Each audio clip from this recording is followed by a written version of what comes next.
Le secteur bancaire a eu effectivement la chance d'avoir déjà engagé une révolution de son management. C'est aussi un de nos grands constats. Et cette chance, il en a profité, entre guillemets, en s'adaptant de façon particulièrement efficace au moment du confinement. Et donc cette période-là a été pour le secteur, en tout cas, et pour les managers, le management bancaire, une période aussi où il y a une fierté retrouvée. Le fait de pouvoir exercer son métier de banquier dans de bonnes conditions, d'être réactif.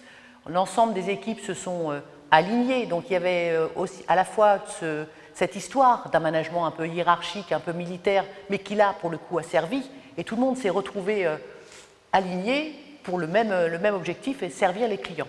Donc comment on fait, je ne sais pas comment on fait quand on n'a pas du tout anticipé. Là, la culture était déjà commençait à ménager un équilibre entre contrôle et autonomie, un équilibre entre confiance et aussi alignement. Et donc ça a permis, je pense, au secteur d'être particulièrement réactif et d'être particulièrement satisfait aussi de la façon dont le télétravail s'est mis en place de façon brutale.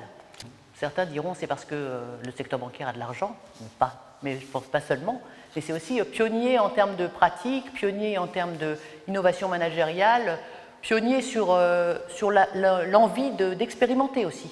Olga citait des innovations, c'est vrai que c'est un secteur où il y a beaucoup d'innovation managériale, localement, où on laisse quand même des marges de manœuvre aux managers.